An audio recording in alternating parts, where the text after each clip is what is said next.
IPO, and we've got the Chevy Volt, which you were mentioning, Nissan Leaf. So there's quite a few of these new vehicles that are coming online, electric vehicles, and some of the auto shows have also have electric alleys. So what does the future look like vehicle-wise? What's going to be appearing on lots in the near future, perhaps late 2010, early 2011?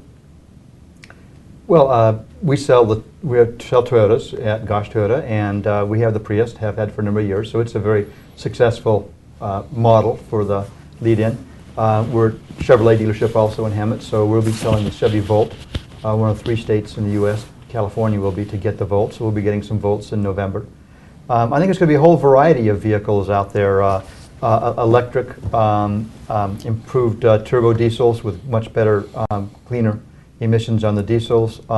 The gas engine is not dead. We've got a huge structure here, and it can become much, much more fuel efficient, and will be in the next couple of years with some of the new technologies, which will cost more money, but they'll improve emissions right now. Already there are gas engines that are called partial zero emission vehicles, PZEVs vehicles, out there that once you get them up to highway speeds, they put out absolutely no emissions on just gasoline. So I think there's going to be a whole variety of things besides the more exotic things like hydrogen and the fuel cells and such, and natural gas, all kinds of things. But the main issue is infrastructure. How are you going to refuel them? Are they plug in at your house, or are they going to go to a gas station, or where are you going to get that hydrogen? Well, in terms of customer demand too, because the Teslas right now, I think there's a $100,000 model when they come out with the Chevy Volt and so forth. I mean, is it going to be price dependent? Because if these things are coming out late 2010, early 2011, they're talking about the economy not necessarily recovering full steam for quite a few years. Are people going to want to buy these vehicles? Are they still going to be looking at used vehicles? Is it entirely price dependent? Speaking as a consumer and someone that will probably be making a purchase here in the not too distant future, it depends, I think, on the market. The Tesla's aimed at a niche market. You're not going to sell mass quantities of $100,000 cars to the general public. That's a niche market. I know they're talking about creating other models that might have a lower price point that would appeal to a wider audience. But I think you've got a tremendous amount of technological advancement and research occurring now. So you're going to have fuel efficient, gas-powered models. You've got a lot of the hybrids, partial hybrids, complete electric vehicles, and new technologies in hydrogen. So I think you're seeing a lot of focus on that. So it'll be in the near future, you're going to have a lot of options to purchase. But I think it also depends on where the consumer's at in their life. If it's someone who's maybe a single individual or an empty nester, they might not need a larger vehicle for a family. If you've got kids, you're going to need something that's got room for all the stuff. That's where I'm at, for example. I don't want a smart car. I want an SUV because I've got to haul around a lot of things. So I think it just depends on where people are at in their life and what their needs are. But it seems like you're seeing a lot more fuel-efficient opportunities regardless of what the vehicle is. And you've got SUVs with big V8 motors, but that only run on 4 cylinders during certain times. So there's a lot of options out there.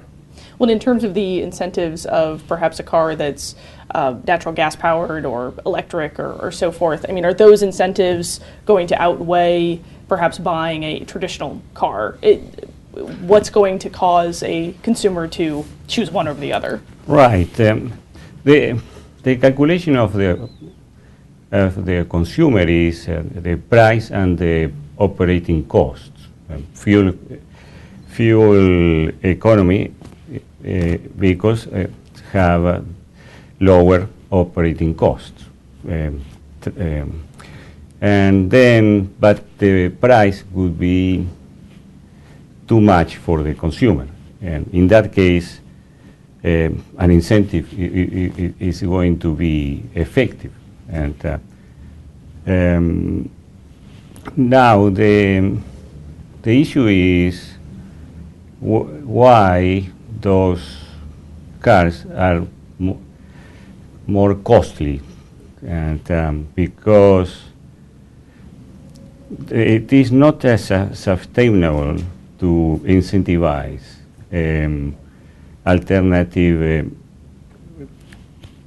fuel cars forever. And the other side of the problem is that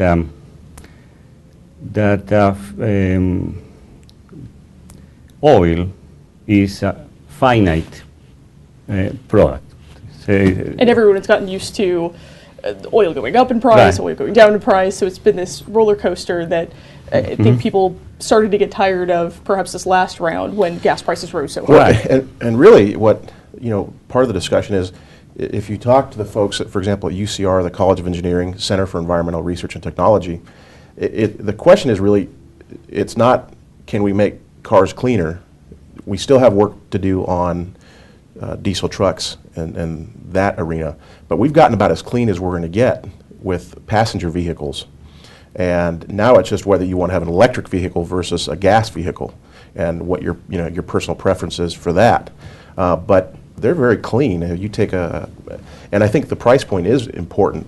For example, if you take a Yaris, which is a gas-powered vehicle, versus a Prius, there's a fairly significant price point or price difference there. And I think consumers absolutely pay attention to that. Well, and as consumers, what would you buy?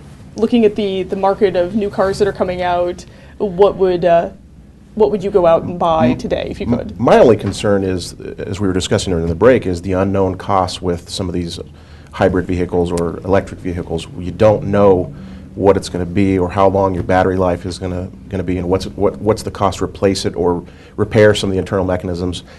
I'm not yet comfortable with that versus a gas-powered vehicle that's pretty standard, and we know what the operating costs are and maintenance costs are. I don't know, Eric, have you seen some of these cars coming in and what the maintenance, any battery issues? We haven't seen any battery issues yet in terms of worn out batteries, but it'll be interesting on how they plan to dispose of them and how they plan to handle that issue, because there are going to be empty battery packs laying around somewhere, and we'll have to have some method of disposing of them. I have no idea how that's going to happen in a few years with the Priuses when they start wearing out. When you were talking too about how sometimes the technology can make the price point a little higher as well, that even though we have perhaps more efficient cars, yes. Price points will be going up because the corporate average fuel economy, the federal government has said that gas mileage will increase on our cars. And as a result of that, prices are going to go up for everything, because that will be required to do direct fuel injection, and some of the other technologies, 6-speed, 7-speed, 8-speed transmissions are more fuel efficient, but they're also more expensive. So we'll be seeing prices go up just as a result of that. And what does the future look like for selling cars? We touched on this a little bit earlier about the model for auto malls right now, the trend towards perhaps smaller dealerships and so forth. But what do you foresee in the next perhaps 5-10 years? What is the future for selling cars? How will people go out, browse for cars? I assume they're still going to be obviously test driving them and whatnot. You can't just shop for a car online. It's I not think one of those things I think going even away. more so people will want to see what these new cars perform like, these new engines, and whether they're powered by a gas engine or a electric or a hybrid or some other combination of power plant. People will still have a desire to go out and see a car, literally kick the tires before they buy one. There's the issue of efficiency in the whole production stream of trying to reduce that cost there. But I think there's still going to be new cars around, and I know there's still going to be used cars around in 10 years, because whatever we have sold today, there's going to be 2010 used cars around in 2020 for a car dealer to sell. And in terms of the cities and the counties working on this, what are you going to be doing in the future to still encourage auto sales and auto dealerships to locate to your jurisdiction? I think in the short term, as I mentioned earlier, you're going to see cities be very aggressive about trying to fill some of the vacant buildings and to help the existing dealers. These are huge sales tax generators, and they're job creators as well. That's an important consideration, that the auto dealers in Riverside County employ several thousand people, and so it's important to retain those jobs, especially in this economic climate. But at any time, and I think you're going to still see, because of the economic impact of these dealerships, you're going to see cities and jurisdictions be very aggressive in trying to attract and retain the dealers that they've got, because they're huge parts of the city's budget, and it allows the cities to provide services to their residents with the sales tax and other things that are generated, property taxes and so forth. As a result of what's happened with the downturn, have cities and counties discovered or realized that perhaps they were putting too much reliance on auto sales income to their No, budgets and I don't revenue? think so. I don't think the reliance is that great to the point where it's the main economic driver or the only economic driver in a jurisdiction, but it's an important one. So I think cities have always valued their auto dealerships and are trying to help them today, whether it's with physical improvements such as the Riverside Auto Center, where they went and did a bunch of streetscape and tried to help them, or with what Moreno Valley's doing with the Moss Brothers and other jurisdictions. And in terms of lessons learned from this recession, what have auto dealers learned? What have jurisdictions learned? And perhaps what can they learn from marketing efforts to continue selling vehicles in the future? I think we've learned how bad business can be.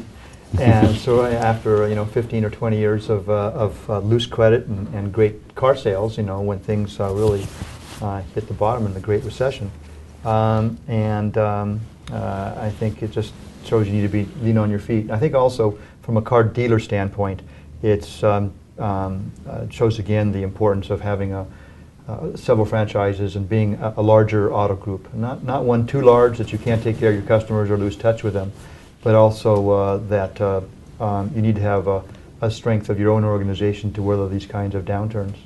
Well, and was there a lesson learned too in terms of the amount of inventory that was being held on lots prior to the downturn? There certainly was, but that was an issue that was being forced by the manufacturers because they were being forced to produce these vehicles because they were paying for them whether they were produced or not, because labor was a fixed cost. So all those things mean that if I said I wanted 10, they said, well, you're going to take 20. And I had to sell 20 because they were going to give me 20 again the next month. So it's a whole cascade of things that I think are going to change things incrementally in the next decade in the way cars are sold. And how has the relationship changed too between the dealership and the manufacturer? Has that... Every manufacturer has its own personality, just like people do. Won't go into individual personalities, but each one's almost like a person in a way. Some are easy to work with, some are less so. Some are focused on the consumer, and some are seem to be focused internally in certain ways. And so, and they also change over time as well too. As their circumstances change, they become more aggressive or less aggressive based upon their own situation. So it really is a dynamic situation when dealing with a manufacturer. Always got to know the pulse of the situation. True. Right now, are they more reliant on dealerships on the ground level? I can't say they're more reliant on it. I think most of them have become more willing to work with dealerships, less arrogant in some ways, and more willing to realize that our success needs to be a common success. If the dealerships all fail, they have no way to sell cars. And obviously, from a dealership perspective, if we don't have good product in our car lines, then people aren't going to buy them. So I think that this recession's been a real tough one, but it's also then, I think, ultimately good things come out of challenges. Well, and Jorge, what do you think auto manufacturers and auto dealers have learned as a result of the recession? Well, the lessons learned are very important, and I see the industry healthier and not carrying the historical baggage, and leaner and more aggressive in terms of innovating and marketing. So I believe that the auto industry will be stronger than before. And Rob, lessons that the county has learned just from the auto industry's downturn during this recession. Has there been any lesson as a result of watching what's happened and perhaps how the county can react? Well, I won't say that there's a particular lesson that was learned from the auto industry. I would say from the entire economy's perspective is diversification. Obviously, we were very, very reliant on construction, and we now are in an economy that has no construction or virtually no construction, so this is what it looks like. and that has an impact. So we're looking at ways to diversify the economy into different sectors so that we're not just reliant on one particular part of the economy to drive the entire engine. So I would say that's, we're looking at making sure we have diversification. Construction, when it rebounds, and because of the fact that we have available land, will always be an important part of our economy.